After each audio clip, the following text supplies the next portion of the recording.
السلام علیکم ورحمۃ اللہ وبرکاتہ۔ آج بڑی اہم حدیث پڑھوں گا، بہتان لگانے اور جھوٹی باتیں پھیلانے کا وبال۔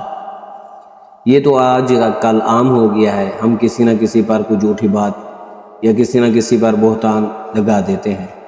آئیے حدیث سماعت فرمائیں کہ یہ کام نہیں کرنا چاہیے کہ اس کی کیا سزا ہوگی۔ عن ابن عمر رضی اللہ تعالی عنہ قال سمعت رسول اللہ صلی اللہ علیہ وآلہ وسلم یقول من قال فی مؤمن ما لیس فیہ اسکنہ اللہ ردغۃ الخبال حتی یخرج مما قال۔ یہ حدیث سنن ابی داؤد شریف کے اندر موجود ہے، اس کا جو نمبر ہے 3597 ہے۔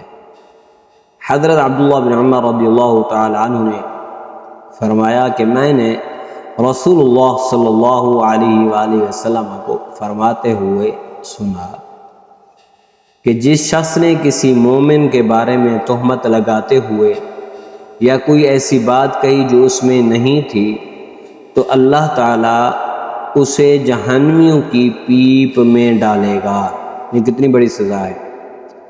اور ہم تہمت کو گناہ ہی نہیں سمجھتے اور کسی پر بہتان باندھ دیتے ہیں یا کسی پر کوئی ایسی بات کہہ دیتے ہیں، ہم کہتے ہیں کوئی بات نہیں ہے، بلکہ یہ بہت بڑا گناہ ہے کہ اللہ تعالیٰ اس کی سزا کیا ہے، اس کو جہنمیوں کی پیپ میں ڈالے گا اور اسی تذلیل کا مستحق رہے گا، وہ اسی پیپ میں ذلیل ہوتا رہے گا یہاں تک کہ وہ اپنی بات سے باز آ جائے، یہاں تک کہ وہ باز آ جائے کہ کہے باری تعالیٰ میں یہ جو کیا کرتا تھا، میں برا کہا کرتا تھا، مجھے معاف فرما دے، تو پھر جب اللہ تعالیٰ چاہے گا تو اس کو معافی ملے گی۔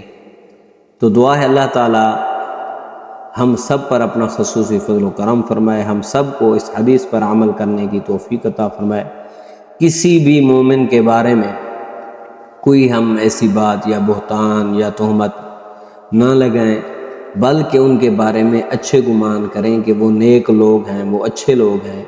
تو اللہ تعالیٰ ہم سب کو تہمت لگانے اور بری بات کہنے کے سے باز رہنے کی توفیق عطا فرمائے۔